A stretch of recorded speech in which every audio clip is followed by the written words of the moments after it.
B. Collins. Peter B. Collins, news and comment. It's Tuesday, January 16th, 2018. And it's a short week. Many people had Monday off for the Martin Luther King Jr. holiday.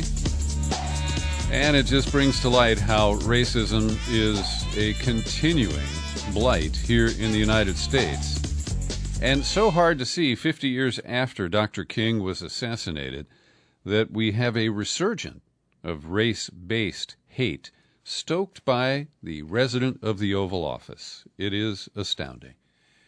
Well, on Sunday, Chelsea Manning, the whistleblower whose sentence was commuted by President Obama before he left office, announced that she is going to run for the U.S. Senate seat in Maryland, currently held by Ben Cardin.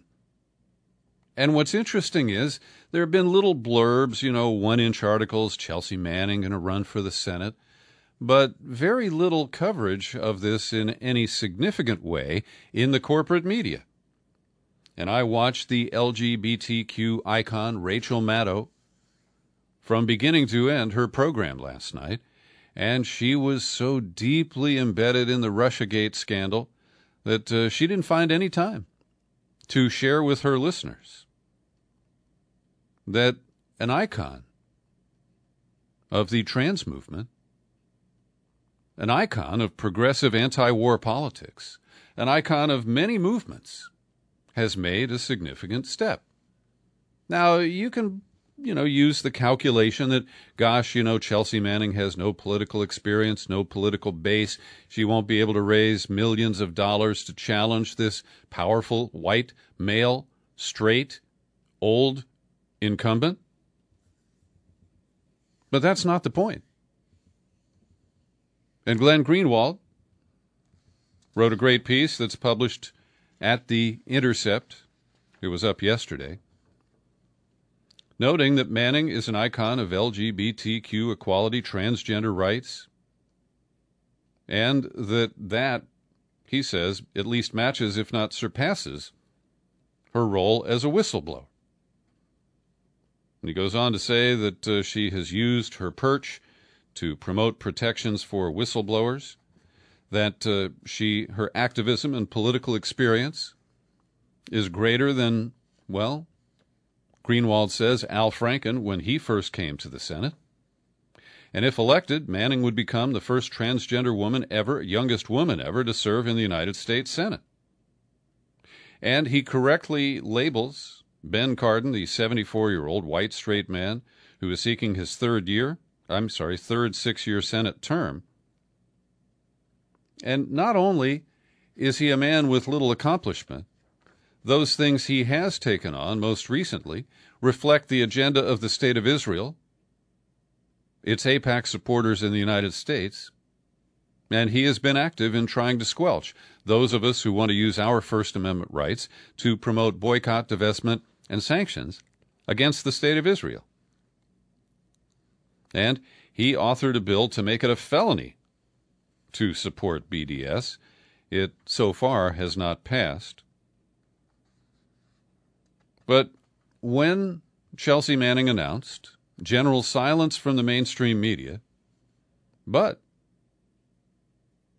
the centrist establishment Democrats wasted no time, and Neera Tanden, from her perch at the Center for American Progress, major apologist for Hillary Clinton and her loss, one of the people who initiated the Russiagate narrative as the way to explain the stunning loss to Trump.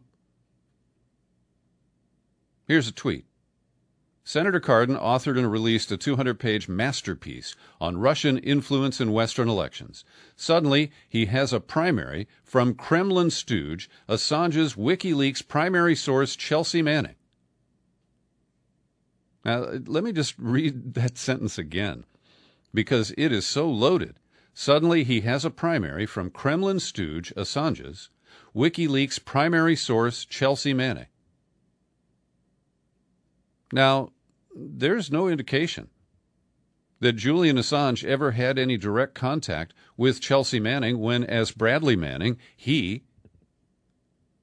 coughed up all kinds of secret documents to WikiLeaks.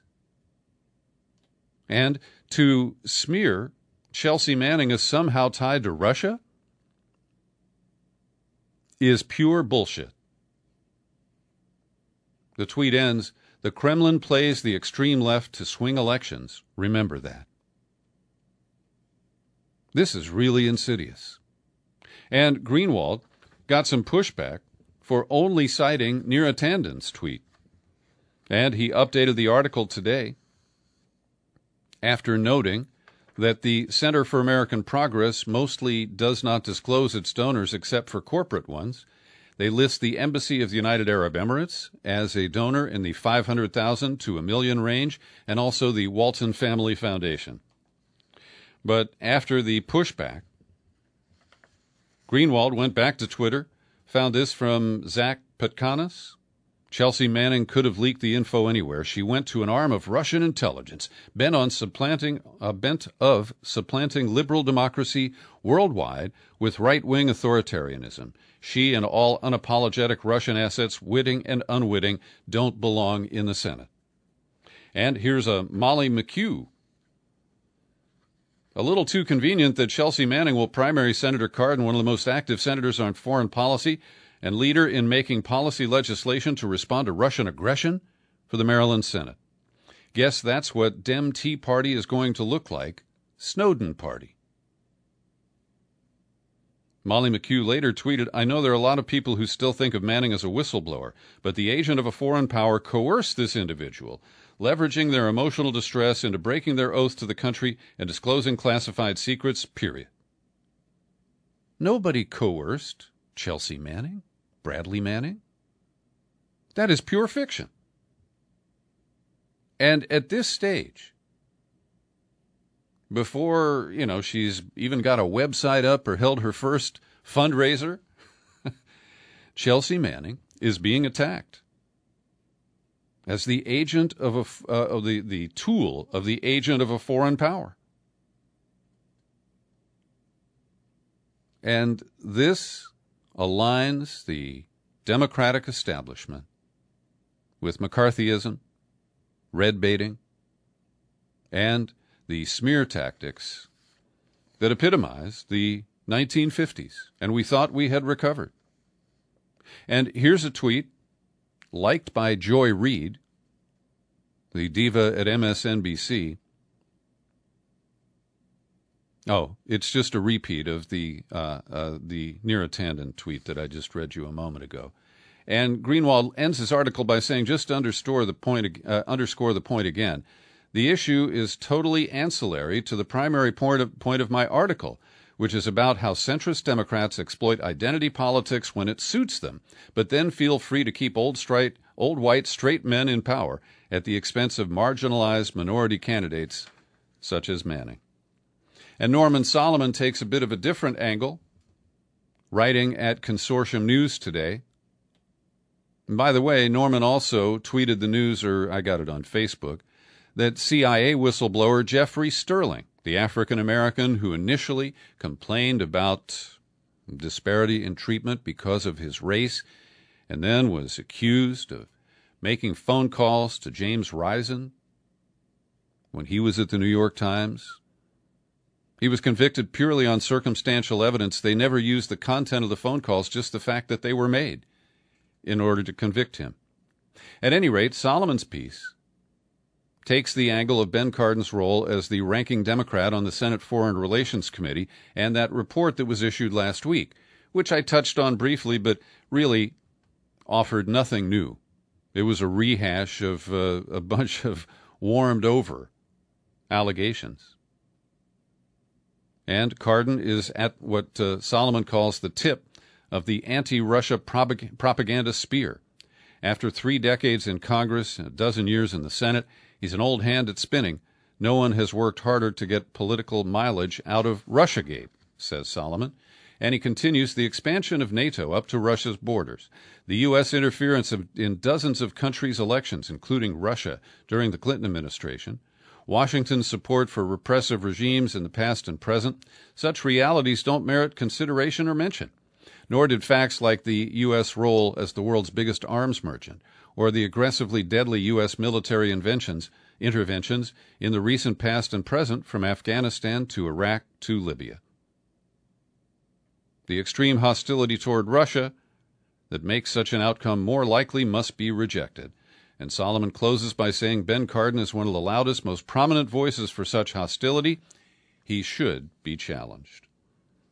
This week is going to be one of bluff and brinksmanship in Washington, because the legislators have once again laid a trap for themselves. The continuing resolution on the government spending plan that has been kicked down the road 3 times now, is it 4, is due to expire at the end of this week. And after the fallout from the shithouse comment from Trump last week, he has declared that DACA, relief for the Dreamers, is dead. Now, I think this is just a negotiating posture from our mercurial number 45. But it is fair to say that it has hardened attitudes and made any kind of compromise or dialogue more difficult. And Trump and his allies are still trying to sow confusion about what he actually said and try to mislead people into believing he didn't say shithouse. I heard Rush Limbaugh. It's like he was on 18 OxyContin again, because he was tied up in contortions trying to explain this. Midwest Senator Joni Ernst was laughed at by members of a town hall when she addressed these matters. And the new head of Homeland Security, Kirsten What's-Her-Name, got a real chewing out from Senator Cory Booker when she appeared on Capitol Hill today, but she refused to acknowledge. And she said, I don't remember what he said. I can't say that he exactly said that, blah, blah, blah. To his credit, Senator Lindsey Graham is not suffering from amnesia after the Trump comments last week, like his colleagues David Perdue of Georgia and Tom Cotton of Arkansas. And he took a little swipe at him. Since the meeting, I don't remember things differently. I know what I heard, and I know what I said to the president. So he's essentially backing up Dick Durbin's characterization of the comments without explicitly quoting them. But this is a very dicey situation. It has been compounded, and the hostage situation of the so-called Dreamers remains an ugly blight on the American landscape. So Democrats are also ready to do business with Republicans to water down the Dodd-Frank law and to basically eliminate some of the rules for banks and limit them to the top 10 biggest banks in the country. And the support of wobbly Democrats who are in states that were carried by Trump is a real problem here. Because under current law, banks with assets of $50 billion or more are considered systemically important financial institutions governed by stricter rules. But this would raise the threshold by a factor of 5 to institutions with assets of $250 billion or more, and that's only 10 of the biggest banks in the country. Banks with assets of $50 to $100 billion would be immediately freed from requirements, and the institutions between $100 and $250 billion would no longer be subject to tougher rules after 18 months. Now, this is a recipe for disaster. The self-regulation of Wall Street and the banks is what led to the 2008 meltdown. And it is just unconscionable that Democrats like Tester of Montana, Heitkamp of North Dakota, Donnelly of Indiana, Warner of Virginia, along with 7 of their colleagues, are co-sponsoring this bill, which almost ensures its passage. And get this, under the bill, firms with less than $10 billion in assets would be exempt from the Volcker Rule, which prohibits banks from making risky bets with federally guaranteed deposits. Now, that is actually an incentive for banks to remain small to avoid regulation. But they're not going to break themselves up, and I think we know that. And over at the Consumer Financial Protection Bureau, Nick Mulvaney is running amok busy dismantling the limited regulations that have been developed since Dodd-Frank went into effect. And when you put all this together, it helps define the split in the Democratic Party. And the new DNC chair, Tom Perez, sounding like Trump when he tweeted about how hard health care reform is. He said, well, I knew it was a turnaround job, but I undeniably underestimated the depth of the turnaround job. We had to rebuild almost every facet of the organization, and equally importantly, we had to rebuild trust. But I don't think you have, Mr. Perez. And the idea that by purging Sanders supporters, embracing the work of the Unity Reform Committee with a wink and a nod, it's unlikely that it will be adopted in the form that came out of that commission. And the establishment people in the Democratic Party who routinely say, hey, Bernie Sanders doesn't belong here, he's not a Democrat, they covet his massive email list. The DNC has repeatedly demanded that Sanders turn it over and allow state and local candidates to use it. But I think Sanders is smart not to turn the list over. That would be a huge mistake.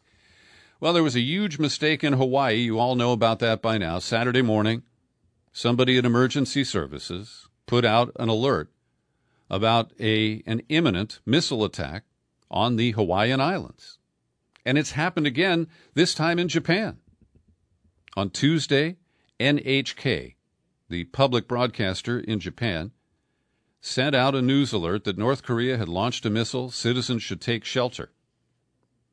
Now, in Hawaii, it took them 38 minutes to retract this erroneous warning. In Japan, it only took 5 minutes, and there was almost an immediate apology from NHK. Now, in Japan, typically the CEO will resign after a big blunder like this. We'll see. But in Hawaii, it took 38 minutes, and it was 5 hours before the governor, David Ige, went public with an apology. Now, these things could be understandable, human error. But we should have fail-safe systems, multiple, clicks required, different people. And it shouldn't be possible for one person to send out a mistaken alert like this. And in the coverage on the Sunday morning talk shows that I routinely avoid, George Stephanopoulos interviewed Tulsi Gabbard, the congresswoman from Hawaii, a Democrat. And she was asked by George Stephanopoulos if it was a mistake for the U.S. to take out Muammar Gaddafi in Libya and Saddam Hussein in Iraq. It was absolutely, said Gabbard. And amplifying the comment, columnist Caitlin Johnstone, who is the Australian who really understands the United States political scene better than most of us, said, well, what she wanted to say was, it was absolutely, you fucking idiot. At any rate, Tulsi Gabbard went on to explain why President Trump should sit down with no preconditions with Kim Jong-un, and that she understands that the reason Kim wants a nuclear weapon, wants the nuclear capability, wants to be in the nuke club, is because of, quote, our country's history of regime change wars has led countries like North Korea to develop and hold on to these nuclear weapons because they see it as their only deterrent against regime change. And this is what's important for Trump to recognize. It is critical that we end our policies of regime change wars to provide that credible guarantee that the United States is not going to go in and topple the North Korean regime, so that these conversations can begin toward denuclearization. And then with the myopic approach and the jingoist mentality that is so common to the corporate media in this country, Stephanopoulos asked, just to be clear, you're saying that Kim Jong-un's nuclear arsenal is our fault? And this is the kind of black and white thinking, that we're the good guys and everybody else is a bad guy, that is at the heart of our misguided foreign adventures for far too long now. And Gabbard's response goes like this. What I'm saying is that Democrat and Republican administrations for decades, going back over 20 years, failed to recognize the seriousness of this threat, failed to remove it. And we know that North Korea has these nuclear weapons because they see how the United States in Libya guaranteed Gaddafi, we're not going to go after you. You should get rid of your nuclear weapons. He did. Then we went and led an attack that toppled Gaddafi, launching Libya into chaos that we are still seeing the results of today. North Korea sees what we did in Iraq with Saddam Hussein, with those false reports of weapons of mass destruction, and now seeing in Iran how President Trump is decertifying a nuclear deal that prevents Iran from developing nuclear weapons, threatening the very existence and the agreement that was made. So yes, we've got to understand North Korea is holding on to these nuclear weapons because they think it's their only protection from the United States. Well said. Meanwhile, despite assurances that we're going to stop the war games with South Korea, at least while the talks continue with the North, we have seen that the Trump administration has beefed up U.S. military assets around the Korean Peninsula, adding stealth bombers, at least one extra aircraft carrier, and a new amphibious assault ship to the region. Somebody isn't getting the message. There's a lot of publicity out there for an insider look at the final year of the Obama foreign policy team, and it's called The Final Year, made by Greg Barker. And I have watched this film, and I was going to interview Greg Barker, but it was so disappointing.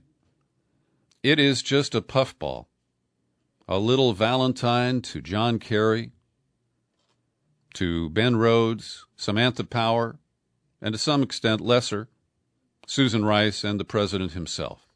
And while we go inside the limos and the meetings, we hear Samantha Power say how she loses sleep over dead Syrian babies, there wasn't a bit of policy discussion or criticism that shed any light on the failed policies that the Obama team was using, particularly related to Syria, where they believed that they could take out the Islamic State and remove Bashar al-Assad at about the same time, with no plan for what would come next. It's pretty crazy. Steve Bannon has been issued a subpoena, not directly from the special counsel, but Bob Mueller went to a grand jury and got them to issue the subpoena. Now, it may be simply a negotiating tactic to soften up Bannon and get him to talk to Mueller's investigators. We're not sure about that at this point. But it is a ratcheting up of pressure on people with very close ties to Trump. Jared Kushner was warned to watch out for Wendy Dung Murdoch, the ex-wife of Sir Keith Rupert Murdoch, the head of the News Corp empire, recently sold 21st Century Fox to Disney for a pile of money. And what's interesting here is that the implication is that Wendy Dung Murdoch is some sort of a spy for China. Now, maybe she is. But this is really poison pen reporting from the Wall Street Journal, because that's where the story originates, that Kushner was warned about Murdoch's ex-wife. So I can't figure out what the real motivation is there, but it is curious. Every day I pause for a moment to thank the people who support my work here at the Peter B. Collins Podcast with your subscriptions. And a big shout-out and a thank you and an aloha mahalo to John Zweibel, who is our Kama'aina guy in Hawaii. And he just sent me a big check to help pay the bills here at peterbcollins.com, and I appreciate it. Also, want to mention Jason Ferguson, Janet Price, Joey Perillo, and Tim McKay.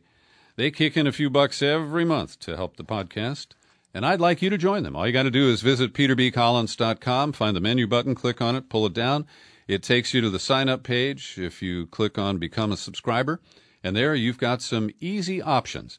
And by the way, if you use the Peter B. Collins app for iPhone and iPad, we are feverishly working to update it and to correct one of the flaws, which is that it doesn't play in the background, and it will pause when your device goes to sleep.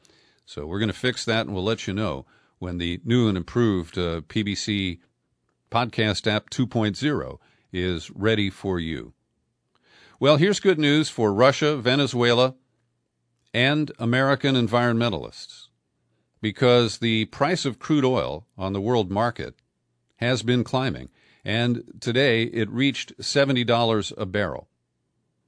Now, I don't celebrate the increased profitability of extraction, refining, and consumer sales of oil-based products, but a higher price makes renewables competitive. It gets people to think about buying a hybrid instead of an SUV. So I consider that to be a positive development at this point. It comes from a deal between Russia and the Saudis to reduce production at the same time that the rebounding world economy is increasing demand. The president of Turkey is really pissed at Trump.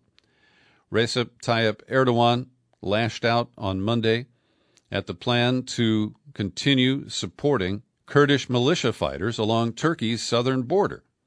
Now, we've been using and abusing the Kurds for several years now as proxy fighters in Syria and Iraq, and that's going to continue. The plan is to train up and fund a border force that could grow to 30,000, and Erdogan, of course, is all hopped up about this. He said that a nominal ally, the U.S., has now acknowledged that it's established a terror army along our borders.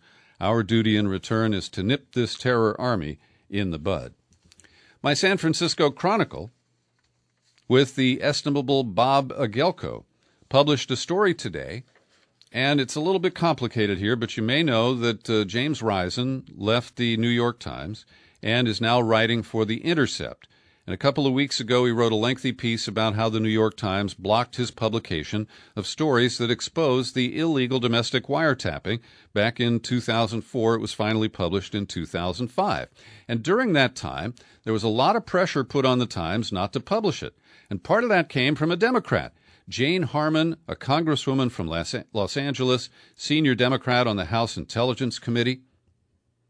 And she reached out to the New York Times and said, oh, don't publish this. Now, Agelko does a good job of recapping it, and I've linked to his article in the show file for today's podcast. But he either didn't have room or forgot to mention the deep irony that pro-wiretapping, pro-surveillance, Jane Harman, was the subject of intercepts of her own secret conversations with Israeli agents. And she was trying to make a deal to get the Israelis to promote Jane Harman as candidate for chair of the Intelligence Committee when Nancy Pelosi became Speaker. Now, this was not exposed until 2009. But Jane Harman was bitten by the monster that she had been protecting. And even today, she doesn't appear to see the irony in that picture.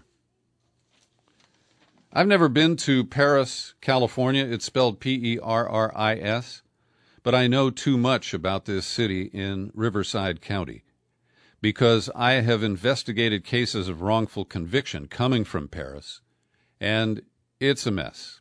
I'll just leave it at that. And I don't mean to demonize an entire community over its history, but Paris is back in the news as the scene of the home of Louisa Turpin and David Turpin and their 13 children, ranging from the age of 2 to 29, who appear to be imprisoned in the family home. Now, they had registration to homeschool the kids, but they appeared to lock them down in almost a military style. And one of the kids escaped, a teenager. The police came, and the parents are now being held $9 million bail each. I wasn't present at the date between a woman who calls herself Grace and Netflix TV star Aziz Ansari. And I don't know what happened between them. But Grace published a 3,000-word tell-all at the so-called feminist website Babe, and it has certainly gotten a lot of attention over the last few days. What I'm pleased to see is that since there wasn't an allegation that he coerced her, that he sexually assaulted her, there was a consensual hookup that appeared to lack chemistry. And it's fair to say that based on her account, we don't have his side of the story, really. That things didn't go well on this date. He read the situation that here's a horny girl who wants to get it on with me. And there's been some really powerful commentary. I'll link to it in the show file. Barry Weiss, a woman who is on the editorial staff of the New York Times, wrote a powerful piece saying that Grace is somebody who has described herself as a victim, and that the real problem was that Ansari was not able to read her mind. And she goes on to say, if you're hanging out naked with a man, it's safe to assume he's going to try to have sex with you. And the complainant had whined that they had wine and she prefers white, but he just opened a red one. And Weiss says if the inability to choose a Pinot Noir over a Pinot Grigio offends you, you can leave right then and there. If you don't like the way your date hustles through paying the check, you can say, I've had a lovely evening, I'm going home now. If you go home with him and discover he's a terrible kisser, say, I'm out. If you start to hook up and don't like the way he smells or the way he talks, end it. And so she goes on to say that there's a useful term for what Grace experienced on her night with Ansari. It's called bad sex. And it sucks. Also, Ashley Banfield on the Headline News Channel made some equivalent comments. And in an op-ed at The Guardian, Jill Filipovich notes that Babe did not interview Ansari before publishing the piece, barely gave him time, just 5 hours to respond to it, and that is a violation of the fundamental rules of journalism. So I hope we're going to see some rational approach. I believe that we should be outing sexual predators, sexual criminals, but not people who are thinking in the groin in the moment. Thanks for listening to my daily news and comment podcast. You're free to share it far and wide, and we serve it up on YouTube every day. I'm Peter B. Collins. Happy trails to you